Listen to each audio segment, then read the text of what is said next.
Hi there, my name is Sean Andrew O'Malley, and this is my Object Analysis Digital Culture presentation.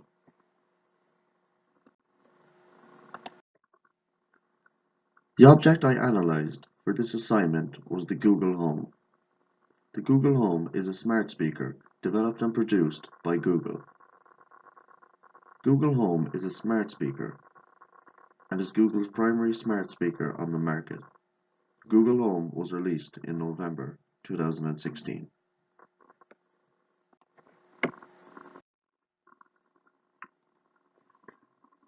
Google Home is a voice recognition device that users can interact with. The speaker itself acts as somewhat of an assistant to the user. In many ways, the Google Home is an extension of the Google search engine. Google Home allows users to play music, add events to their schedule, call friends, find out information, and more through the activation of their voice. Google Home is just one addition to Google's suite of Google Home products. Google Home is in many ways Google's answer to similar products and a new wave of smart speakers such as Amazon Echo and Apple's HomePod.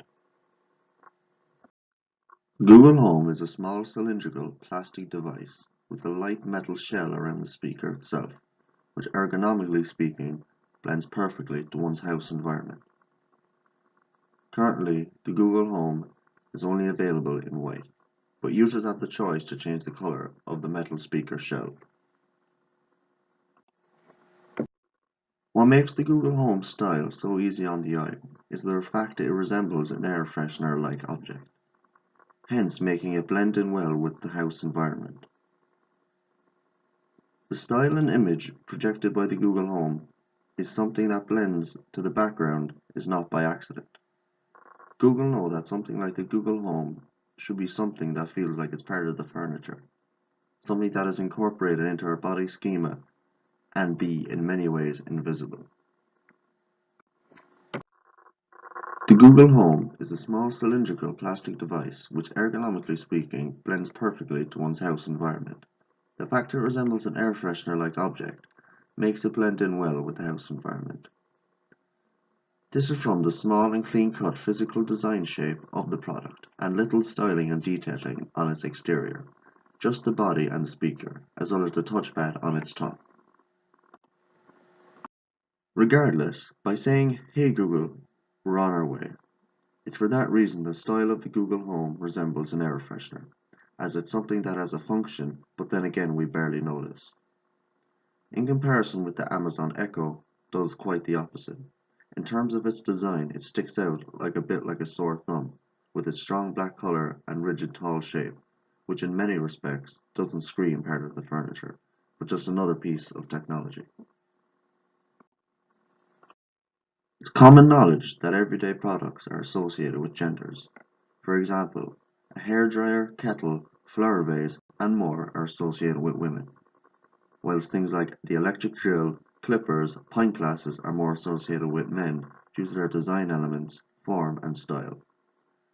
However, the Google Home can be seen as unisex or genderless in its style, as its design elements, form, and function are completely universal. Short answer no, long answer yes. The Google Home could operate and function the exact same way if it was styled different. But all you are left with is a piece of rigid technology.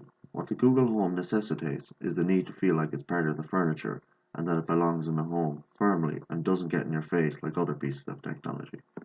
It's all to feel like it's at home. True, the styling and presentation of the Google Home is ideal for the type of product it is, as I discussed in detail previously. However, it's not without its drawbacks.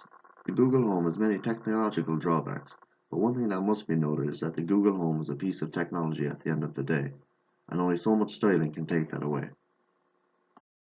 The Google Home operates by listening to your voice input and outputting information at your desire. At first glance, you can say it's just a handy, convenient smart speaker where access to information is quicker. Google Home allows users to play music, add events to their schedule, call friends, find out information, and more through the activation of their voice. Google Home can also be synced up to a range of devices via Bluetooth, such as Google Lite, Android devices, and various smart TVs, etc. The Google Home indeed has the potential to make one's life with various tasks that bit easier.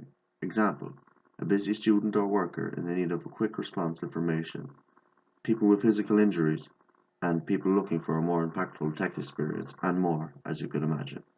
For these reasons, it's easy to see how the Google Home would put value into one's life. The Google Home operates by listening to your voice input and outputting information at your desire. However, when you dig deeper, you can say that one is becoming more heavily reliant on technology, that they would talk to it and be in communication with it. You can also say that a bond can be built with this technology by the fact that you're almost having a conversation with it. Whether that's a good thing or bad thing is on the user. With the Google Home, Google has further branched into our everyday lives. What's interesting is that Google Home shows us just how well Google understands human behavior and what makes the perfect style and form for a product of this nature, and how easy and accepting we are of it.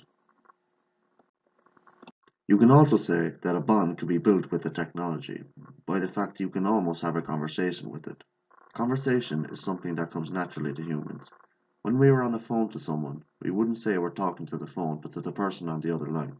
But with Google Home, the conversation is to the technology, which is very interesting, as one could say that Google Home could be your new friend or new member of the household. Right now, you can't really form a bond with the Google Home simply due to its technological implications. But actual relationships between humans and tech is a real thing. In Japan, for instance, there's an abundance of young men with virtual relationships instead of real ones. These people may be an extreme case, however you could say it's just the next step in our technological evolution, to be in relationships with technology. With that said, if the Google Home were to advance to the level of near-life representation, like you're actually talking to someone, like in popular sci-fi movies like Her and Blade Runner 2049, where human and voice control technology is deeply explored and realistic, which is highly possible in our world, how much would that change us as a society? The Google Home has a psychological effect on us, in the way it feels quite odd hearing a computerized voice speak when you ask it something. This is something that to many of us is a bit of a novelty, because this is something unnatural to us. The reason being simply because we know it's a piece of technology and is pretty basic. However, the relationship between a smart speaker and a smartphone are both similar and completely different. As of 2019, the Google Home and smart speakers in general aren't yet the most popular of items people would look for when consuming technology. Most people would buy a smartphone, laptop, smart TV, game console, etc. One could say that the Google Home is a bit of a niche product, and it's not very common. Most people that would have the Google Home would be very interested in technology, or just sheer interest in the technology itself. Google Home is a great product, but it's not for everyone. Today, a lot of us are overwhelmed with the amount of technology, which makes it quite difficult to include a new piece of technology into our lives. But if, say, many of these people would be in the presence of the Google Home and see how it works, many would be intrigued and enthusiastic about the product. However, would they be willing to actually purchase the product is another question. A lot of people would see the Google Home as a bit of a gimmick, but others would rejoice at technology. This is the culture around technology.